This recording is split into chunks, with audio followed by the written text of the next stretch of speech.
মাছের কোনো ক্ষয়ক্ষতি হয়নি বলে আমাদের সংবাদদাতারা জানিয়েছেন।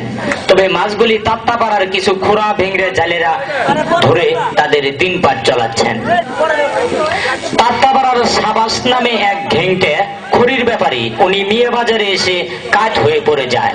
আমরা সবাই তাকে ধরাধরি করে তার মাথায় গরম পানি ঢেলে জিজ্ঞেস করেছিলাম, সাবাস ভাই তুমি এমন হলে কেন? উত্তরে উনি জবাব দিয়েছেন যে আমি সাহেব আলীর কাছে কিছু মুরগির টাকা পাবো, উনি আমাকে যদি টাকা না দেয়, যার ফলে আমি ইচ্ছা করেই এমন হয়েছি। তারপর তাকে খুব সম্মানের সহিত তার পাছায় একটি লাথি দিয়ে বাড়িতে বিদেয় করে দেওয়া হয়। মিয়াবাজারের চার দোকানদার জনাব বেলায়েত হোসেন বেলাল, উনি একটি মশার সুর ধরে মেরে ফেলে ইন্না ভিন্না করলাম ঘিন্না। মরহম মশাটি মৃত্যুকালে তার কয়েক ডর্জন পোলাপান রেখে গিয়েছেন আমাদেরকে কামড়ানোর জন্য।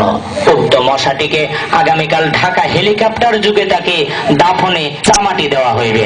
উক্ত দাফনে চাপামাটি অনুষ্ঠানে আপনাদের অনুষ্ঠিত হওয়ার জন্য বিশেষভাবে আমন্ত্রণ করা হইল। আজ বিশ্ব পাতলা পায়খানা দিবস। উক্ত দিবসটি প্রথমতই আমাদের বাংলাদেশে পালিত হচ্ছে। এই দিবসটির উদ্বোধন করবেন জনাব বিশ্ব পাতলা পায়খানা রোগী জনাব কালামিয়া। গতকালকে মিয়াবাজারের মধ্যে উনি এক মুষ্ঠ করে মিঠাই এবং 3 আঙ্গুলে লবণ বিতরণ করবে বলে আশা করা যাচ্ছে। মাদারগঞ্জ থেকে জামালপুর এক ট্রাক হাঁস মুরগি আমাদের বিরুদ্ধে মিছিল বের করেছে।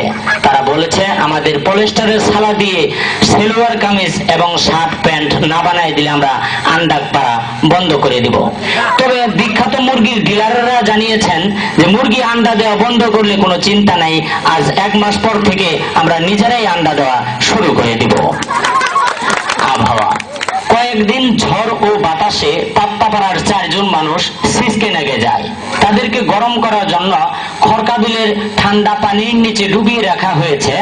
খবরে জানা গেছে তারা অসুস্থ অবস্থায় পানির নিচে দৌড়াদৌড়ি পারছে, তবে বাইরে আসবে বলে কোনো আশ্বাস দিচ্ছেন না।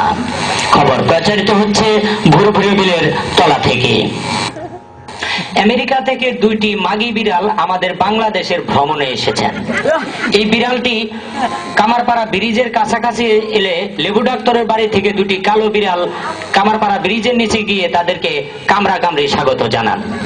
খবরে জানা গেছে বিড়াল দুটি আজকে বালিজুরি বাজারে সজীব হোটেলে ঢুকতে পারে।